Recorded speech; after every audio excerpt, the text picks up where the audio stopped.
நாடாளுமன்றம் என்னை பற்றி கனவு கண்டால் அதை பற்றி யோசிப்போம் என கவிஞர் வைரமுத்து தெரிவித்துள்ளார்.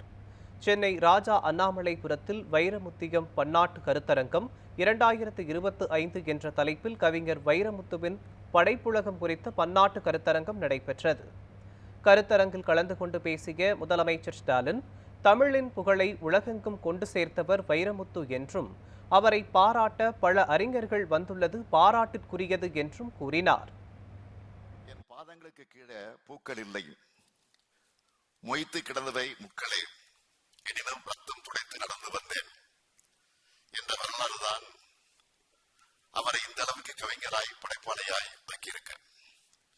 நாவல், சிறுகதை, பாடல், வரலாறு, தன் வரலாறு, பயணக் கட்டுரை, ஆராய்ச்சி கட்டுரை, திரைக்கதை வசனம்னு இலக்கியத்தின் எல்லா வடிவங்களையும் நுழைந்து வெற்றி முகத்தை எடுத்து வந்தவர் தான் நம்முடைய வைரமுத்து அவர்கள்.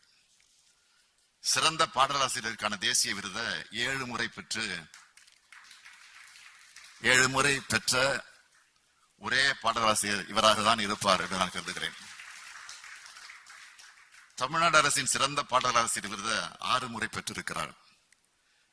இதுவரை 7500க்கும் மேற்பட்ட பாடல்களை அவர் எழுதியிருக்கிறார். 39 நூல்களை எழுதியிருக்கிறார்.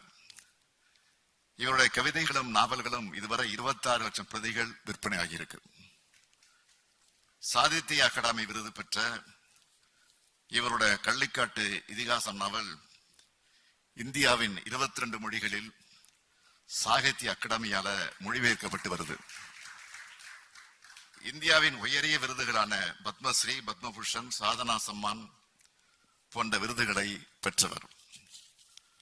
தமிழ்நாட்டின் புகழ்பெற்ற 3 அரசு பல்கலைக்கழகங்களின் கௌரவ டாக்டர் பட்டத்தையும் பெற்றிருக்கிறார்.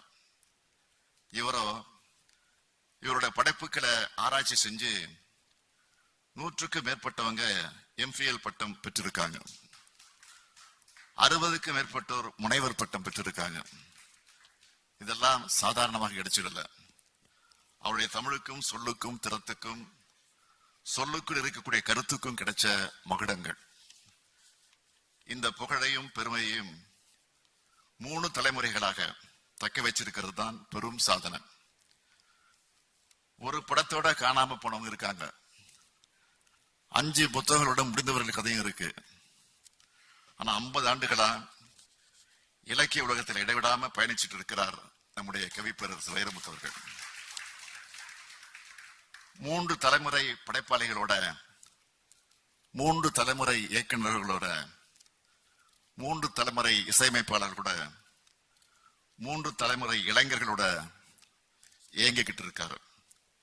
இன்னும் பல தலைமுறைகளோடும் அவர் பயணிப்பார். அப்படி ஒரு ஆற்றல் அவருடைய மொழிக்கு உண்டு. ஒவ்வொரு படைப்பையும் ஒவ்வொரு கருத்துக்கு அடிப்படையாக வச்சு படைச்சிருக்கிறார். நான் அழைக்கும் எந்த விழாவுக்கும் மறுவார்த்தை சொல்லாமல் மகிழ்வோடு பங்கு பெறுகிறார் அந்த சம்மதம். என் தமிழாசான் கலைஞர் என் கையை பிடித்து அழுத்துவது போல் கதகதப்பாக இருக்கிறது.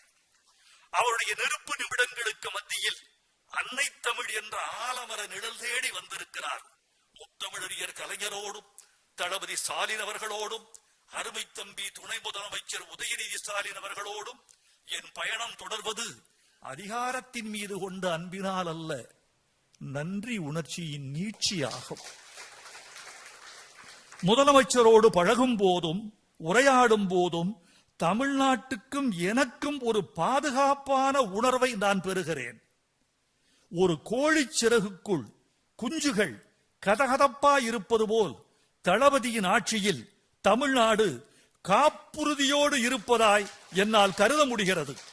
தொடர்ச்சியான முதலமைச்சராய் நீங்கள் திகழ வேண்டும்